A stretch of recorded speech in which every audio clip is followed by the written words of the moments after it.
Hello guys, good morning. SDN science academy की online classes में आप सभी का स्वागत है। जैसा कि मैंने आपको बताया था पार्टिसिपल का यूज, आज मैं उसकी एक्सरसाइज लेके आया हूँ। उसमें थोड़ा सा रूल बाकी था आपका पैसिव वॉइस का, तो पहले वो बता देते हैं। तो सिंथेसिस पार्ट 3 में हम पढ़ेंगे कि पार्टिसिपल के पैसिव वॉइस का प्रयोग करके हम कैसे सिंथेसिस करते हैं। तो पैसिव वॉइस का रूल है बच्चों, हमने बताया था कि पार्टिसिपल में सब्जेक्ट दोनों वाक्य के तीनों जो भी दिया रहेगा सेम रहेगा। तो पैसिव वॉइस क्या होता है पहले ये जान लेते हैं। पैसिव वॉइस की पहचान मैंने आपको बताई थी कि बी वर्ब के साथ हमेशा क्रिया की थर्ड फॉर्म आएगी। अगर बी वर्ब के साथ क्रिया की परफेक्ट फॉर्म आती है तो वाक्य आपका पैसिव वॉइस में होगा। और अगर वो पैसिव वॉइस होता है तो हम कैसे उसको सिंथेसिस करेंगे, आइए देखते हैं। जैसे Ramesh was punished by his teacher. He felt sorry. देखिएगा बच्चों, यहाँ पर वाक्य आप देखिए, यहाँ का सब्जेक्ट रमेश और इसी का प्रोनाउन ही है, अर्थात दोनों ही वाक्यों के कर्ता सेम हैं। और जब दोनों वाक्यों के कर्ता सेम हैं तो हम इनको कंबाइन करने के लिए पार्टिसिपल का प्रयोग कर सकते हैं।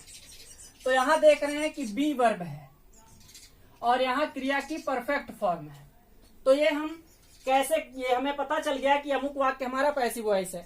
तो पैसिव वॉइस का जब हम सिंथेसिस करते हैं तो डायरेक्ट हम परफेक्ट पार्टिसिपल का पैसिव फॉर्म यूज करते हैं। परफेक्ट पार्टिसिपल कैसे बनती बच्चों, हैविंग प्लस क्रिया की थर्ड फॉर्म, और इसका पैसिव फॉर्म क्या हो जाएगा, इसी क्रिया की थर्ड फॉर्म से पहले हम लगा लेते हैं बीन, बी वर्ब की थर्ड फॉर्म। तो देखिए क्या बन जाएगा, having been punished by his teacher. अब यहां देखिएगा ध्यान से, पहला वाक्य हो गया, इसका मैंने क्या किया, पैसिव वॉइस की परफेक्ट पार्टिसिपल बना ली, having been punished by his teacher. अब यहाँ है प्रोनाउन। वाक्य में जब कहीं ऐसी स्थिति आ जाए कि हमें प्रोनाउन और नाउन में से कोई एक चुनना रहे तो हमेशा नाउन चुना जाता है। प्रोनाउन को हम रिप्लेस कर देंगे, तो यहाँ पर रमेश को ही की जगह लेकर के आएंगे और यहाँ कॉमा ही की जगह लिख देंगे रमेश फेल्ट सॉरी। तो ऐसा वाक्य हम आपको पैसिव वॉइस में मिलेगा, तो हम ऐसे ही करेंगे इसकी सिंथेसिस। तो आइए हम आपको एक्सरसाइज नंबर 1 करवाते हैं बच्चों। जितने प्रकार के वाक्य उसमें मिलेंगे सबको हम आपको बिल्कुल एलॉबरेट करके बताएंगे, उसकी व्याख्या करके बताएंगे। तो ध्यान से देखिएगा, एक्सरसाइज नंबर 1 का पहला वाक्य है, the tiger was hungry he killed a goat. तो देखिएगा, the tiger was hungry he killed a goat। तो ध्यान से देखिएगा बच्चों, दोनों ही द टाइगर और ही कर्ता समान पार्टिसिपल का प्रयोग करेंगे। और यहाँ देखिए बी वर्ब है, तो बी वर्ब की पार्टिसिपल प्रेजेंट पास्ट और परफेक्ट में से कोई एक लगेगा। और यहाँ पर देखिए बच्चों, किल्ड अ गोट, ही और टाइगर दोनों बराबर है। अब यहाँ भूखे होकर के किसी को मारा, तो जब मारा होगा गोट को तब भी भूखा रहा होगा, यानी एक के जस्ट बाद दूसरा काम हुआ है। इसलिए हम क्या करेंगे, यहाँ पर प्रेजेंट पार्टिसिपल का यूज करेंगे। प्रेजेंट पार्टिसिपल कैसे होती है, क्रिया की फर्स्ट फॉर्म में आईएनजी लगाने से बनती है। तो यहाँ पर बी वर्ब है तो बी का फर्स्ट फॉर्म क्या होता है बच्चों, बी, इसी में आईएनजी लगा लेंगे, हो जाएगा बीइंग हंग्री। अब हमने बताया कि नाउन और प्रोनाउन में से कोई एक चूज करनी हो तो नाउन लिख देंगे, द टाइगर किल्ड अ गोट। ये हो गया आपका पहला वाक्य। दूसरा है बच्चों, he has failed he heard the news he fainted. He has failed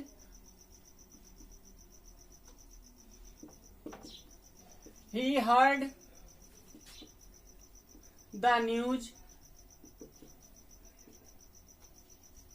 he fainted. अब देखिएगा बच्चों, यहाँ पे कर्ता तीनों सेम हैं। यहाँ है उसने समाचार सुना, ही हैज फेल्ड, वह फेल हो गया है, समाचार सुना, वो क्या हुआ, बेहोश हो गया। तो यहाँ पर भी प्रेजेंट पार्टिसिपल का यूज करेंगे।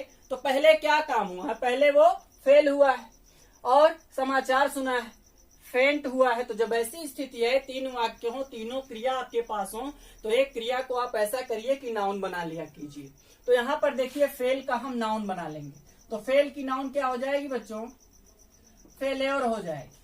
इसको हम 2 प्रकार से प्रयोग कर सकते हैं, चाहे हम प्रीपोजिशन भी जीरन यूज कर लें, लेकिन क्योंकि हम पार्टिसिपल बना रहे हैं तो ऐसे हम करेंगे। प्रीपोजिशन और जीरन से बन जाएगा on hearing the news of his failure he fainted, लेकिन हम पार्टिसिपल का यूज कर रहे हैं तो ऑन लगाने की आवश्यकता नहीं है।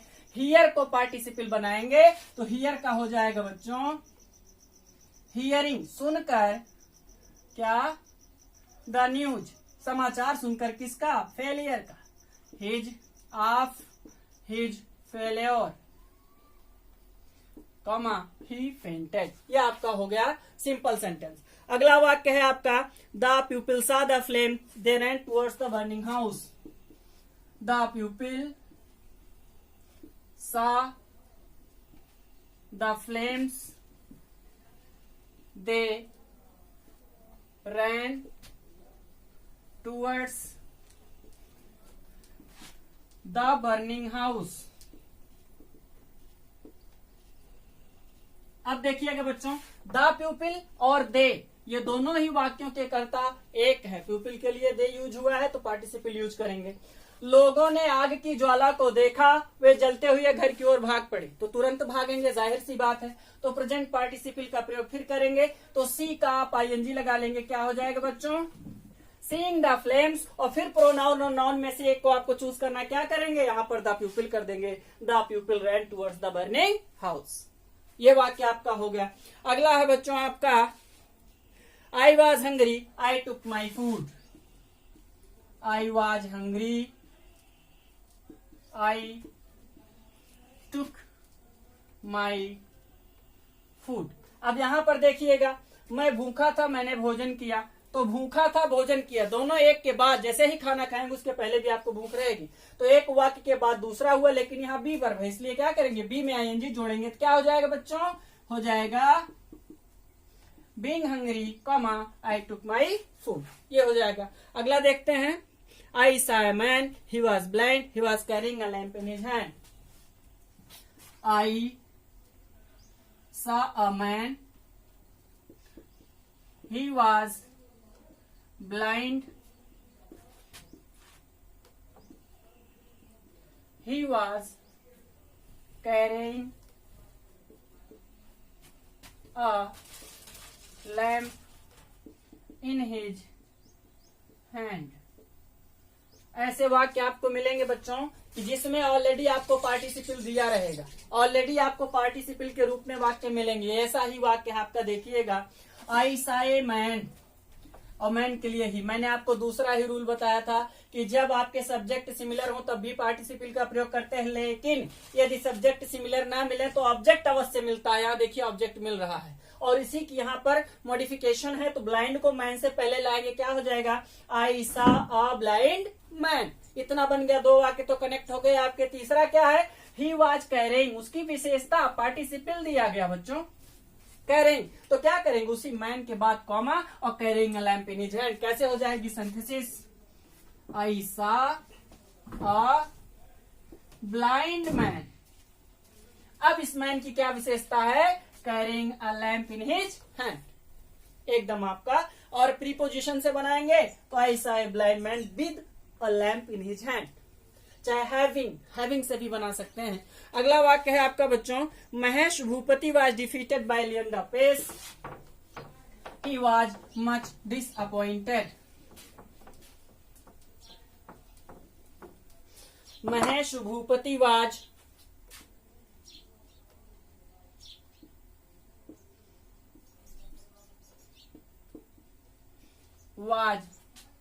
defeated by Leander Pace.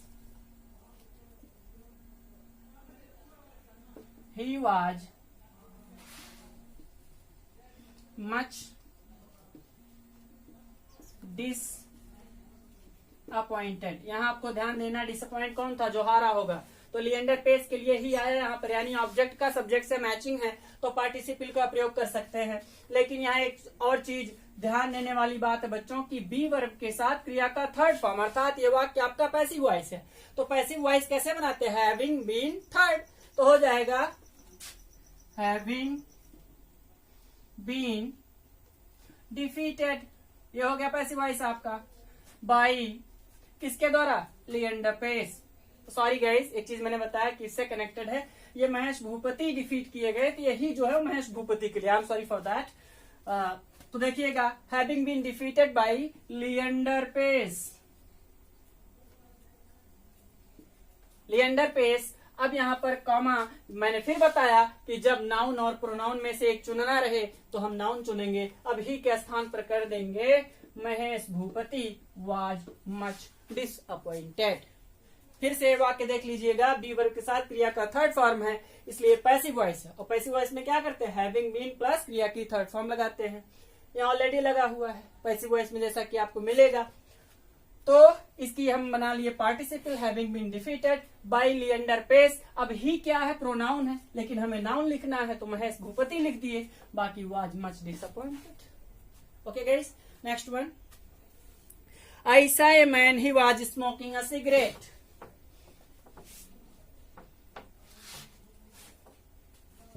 I saw a man, he was smoking a cigarette. अब ध्यान दीजिएगा बच्चों यहाँ पर कि आई सा मैन, मैंने एक आदमी देखा। ये किसका? यहाँ पर ऑब्जेक्ट से जुड़ा हुआ। ही वाज स्मोकिंग, ये मैन स्मोकिंग कर रहा था। इसकी ये विशेषता है, यानी बनी बनाई पार्टिसिपल, कुछ नहीं करना है, इसको रिमूव कर देना है। आपका वाक्य देखिए तैयार है। आई सा a man comma smoking a cigarette. एकदम आपका सिंपल बन गया। अगला देखते हैं बच्चों। अब इसमें से मैं कुछ आपको बताऊंगा, ज्यादा सारे नहीं बताऊंगा, जो नहीं आएगा आप हमसे पूछिएगा। The poor man worked, he laughed, he thus spent his life. The poor man worked, he laughed,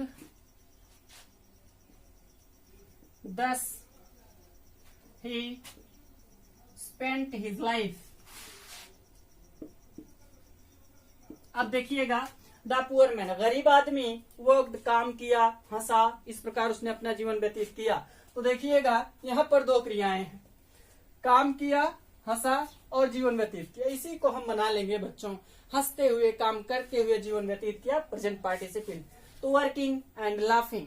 अब यहाँ पर 10 चाहे लगाए या ना, लगा देते हैं 10, और ही आपका है प्रोनाउन, तो यही किससे रिप्लेस हो जाएगा? द पुअर मैन से। तो हो जाएगा working and laughing the poor man spent his life. ये आपका बन गया वाक्य। अंतिम मैं आपको बता रहा हूं बच्चों, सरला विटनेस्ड एक और है, देखिएगा। Sheela witnessed the show, Sheela witnessed the show,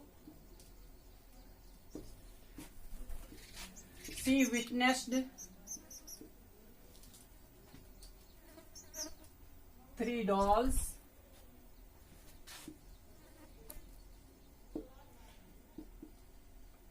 they were talking in a strange language. तो कैसे बनाएंगे देखिएगा बच्चों। शीला विटनेस्ड, क्रिया देखिएगा, गवाह बनी, यानी उसने देखा, शो को देखा, उसने और क्या देखा बच्चों? 3 गुड़ियों को देखा। तो यहाँ विटनेस्ड देखिए, दोनों में कॉमन, एक ही बार लिख दीजिए। कैसे लिख सकते हैं? शीला ने शो में 3 गुड़ियों को देखा, ऐसे लिख सकते हैं। तो देखिएगा, शीला विटनेस्ड